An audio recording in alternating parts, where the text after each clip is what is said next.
Hello guys, welcome back to my channel. Guys, another selling property dito sa Sierra Nevada, Camellia Sierra Nevada subdivision. Barangay San Francisco, General Trias, Cavite. So, ito yung binibenta natin. Yan, okay. So, ito ang description nito, guys. 121 square meters, okay, at 80 yung kanyang yung floor area plus may tindahan. Ayan siya. Tapos nilagyan ng pinaka terrace or balcony, tapos para yung kanyang garahe ay makoveran yung kalahati, pero yung papunta sa loob wala nang cover. Yon, pupuntahan natin yan, papasukin natin para may idea po kayo na kung ano yung tsura po ng ating binibenta. So guys, habang pinapakita natin yung loob, papakita natin kung magkano yung price. Pasukin natin at papakita natin isa-isa yung bahay na to, kung ano pa yung dapat i-repair or repair lang to. Hindi to renovation kasi ayos pa naman lahat. Pero kung gusto niyo i-renovate, parang ganito. Ayan, di ba? Parang ganyan. Ibang usapan yon. Papagiba nyo to at parang lupa lang yung binili nyo. Anyway, so pasukin na natin at makita nyo na po. Tara po. So, ang car garage, at least kasya rito, dalawa. Ayan, hanggang sa dulo. Dalawang auto. Ayan, okay. Ayan po. So, yung ceiling, yung pinaka-eaves, okay pa naman. Yung gutter, okay pa naman. Ito po yung pinakatindahan. Ito po yung ceiling. Nitong pinaka-balcony. Ayan po. So, ito po yung pinaka-garage. So, ikot muna natin dito sa likod. Okay, yan. So, may space pa, no? Meron pang space para dito sa likod. Ayan. Tingnan na natin to. So, guys, may kalawang lang yung mga pinaka-fascia board, no? Kasi, ano yan steel. Tapos, yung gutter, okay pa naman. So, konting repair lang yan. May mga palit-palit sa dulo. Ayan po, ayan. Yung paint, siyempre, talagang kailangan hilamusan. Kung talagang gustong pagandahin, ano? Ayan, okay po. So, tara. Sa likod po tayo, sa loob po tayo ng bahay. So, daanan lang po natin, ano? Okay po. Okay guys, andito na tayo sa loob.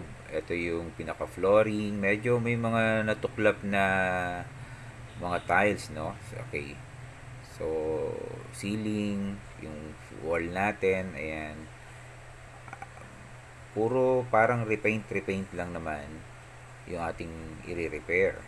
Saka yung flooring, siyempre, kailangan may balik yung tiles, no? Okay.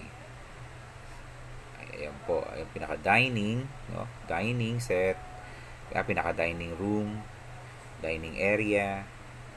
Tapos, ito po yung kitchen area. Ayan.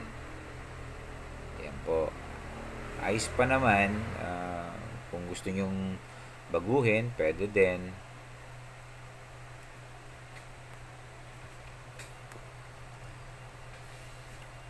Okay. So, puntahan natin ngayon yung ating pinaka-CR. Ito.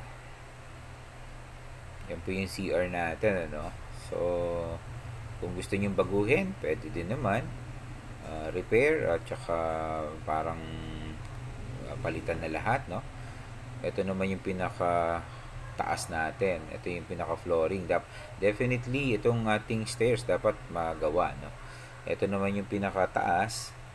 Okay. May dalawang bedroom po ito.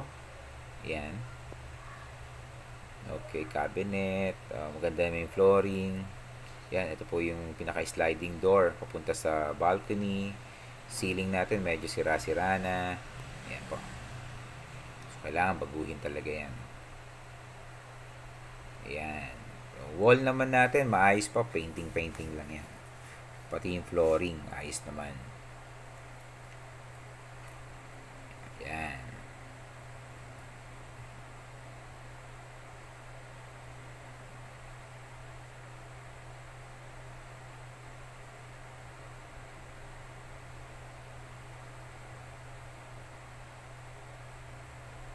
Okay.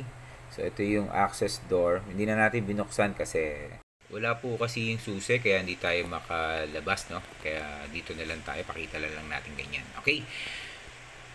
Sa kabila naman tayong room, no? Ito na po yung isang room. Ganun pa din, ano? Continuous yung flooring niya. Tapos maganda. Ito medyo maayos yung ceiling, no. Pero kailangan pa rin ano, no? Palitan natin ng gypsum board 'yan.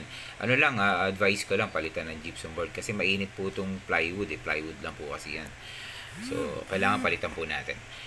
Okay. So intact pa naman po yung mga ano, pintura nito, pero kung gusto niyo palitan talaga, talagang pwedeng palitan niyo naman. Okay po. So guys, ano, habang pinapakita natin itong ating room, sabihin ko na po yung price. Ang price po nito, guys, ay 3,150,000. Okay, 3,150,000. Okay? So, huwag niyo kalimutang mag-subscribe, guys, ano, at i-click niyo na rin notification bell para ma-notify po kayo sa mga bago pa nating video na ipapakita. Okay guys, kung may mga tanong po kayo, nandiyan po yung aking mga numbers. May PM nyo ako sa Messenger at usap po tayo. So hanggang dito na lang po ang ipapakita ko at marami pong salamat. Hintayin ko po kayo.